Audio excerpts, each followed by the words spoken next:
Hey, what's going on, everybody? It's Matt from the Circle Club. We got the Marvel expert Corey with us again, here to talk about Andor Episode 6. My guy, what was your first reaction watching it? Yeah, my first reaction, given the fact that this is a spy drama show, I love the fact that the characters we've been spending time with, like Nimic, Barcona, Lieutenant Gorn, all got off, and we spent no time Oof. mourning, like worrying about it, right? Like I think the stakes of this mission, the stakes of what the show is all about, the show being focused on Andor, there's going to be characters that get introduced. And almost to the Game of Thrones type style, like you had mentioned offline. I love that people can drop at any moment and we just keep it moving. It's, yeah, to your point, crazy. Really felt like the Game of Thrones type themes and just how unceremoniously anyone can get it at any moment. Like Tyrone gets shot right in front of the transport, and then boom, it's we gotta get out of here. There's no time to feel any pain. Mm, And it's just such a stark contrast from the kind of classic hero's journey we're used to, but it makes the world feel a lot more grounded. So mm. 100% agree with you. So there was a lot of amazing stuff going on this episode. Really great details through and through. One that really stuck out to me had to be the eye sequence. Mm. It's been something that they've been building up to over the course of the last couple episodes, but visually seeing all those colors from the start from the ground level to like actually being in the eye in space was something of just a technical marvel. I think it's personally the most beautiful thing I've seen Disney Plus contribute, only rivaled by maybe Luke Skywalker's entrance in Mandalorian season 2 finale or the season 2 Mandalorian premiere with the crate dragon fight. So blown away on my end.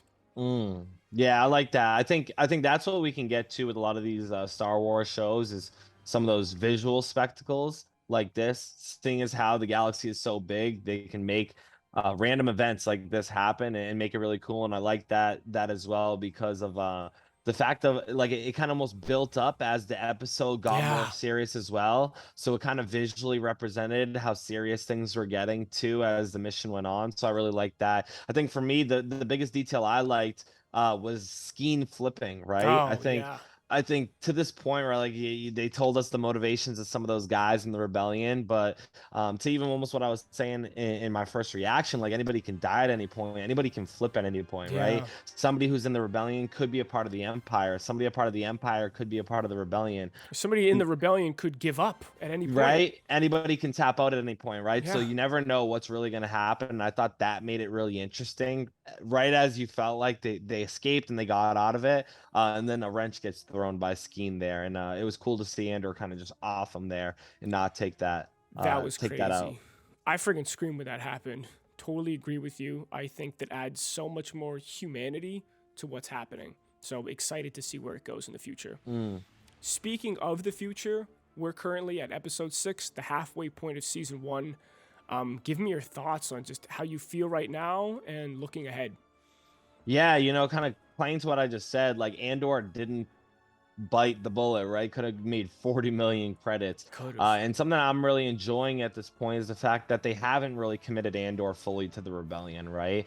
They're tiptoeing around it. Like he's kind of been in association now with this mission. He Hmm. could continue on and he's choosing not to, right? He just wants his money, he wants to get out. He's not taking more or less than what he Yeah. wants. He's not He's really generally committed a to man any. of Yeah, he's not yeah, really he committed to anything right now. just fully committed to himself, right? So I'm really enjoying the fact that they're taking their time, really trying to get us to see how he ultimately ends up joining the rebellion. And I think the tease at the end here with him getting Nimic's manifesto is going to be a big motivating factor behind, I think, him really starting to understand his perspective and how it really relates to the rebellion, and helps him commit. And I think a lot of these actions and missions that he might be involved in will help push him there. But that's what I'm really enjoying, the fact that they're not fully committing him right off the bat. No, 100%. I think if to your point, pacing has been a, a blessing within this show. I was worried about it at first, but it just makes just the progression of the story feel way more natural. Big issue with Disney Plus shows is they feel rushed. This is not the case whatsoever. And for me, just on that point, for me, this show makes me just feel vindicated with being a Star Wars fan. I'm so happy with what the Gilroys are doing. If you watch my reactions at the end, I'm always shouting out. I'm shouting out Tony and Dan every time because the writing is fantastic. I have always loved Star Wars, and I think there's great like joy to the whimsy that's found in it, and sometimes it's not perfect and it's a little laughable, and we can find joy in that. But Andor kind of really takes Star Wars to new heights with just how it shows that a story that takes place in George Lucas's universe can be tightly written, have developed characters, and just take you somewhere you never thought you'd be before in a more serious tone. So I'm totally looking forward to what's coming next. And I think, like, as we said, Corey, you've been enjoying it. I've been enjoying it. Let us know down below how you feel.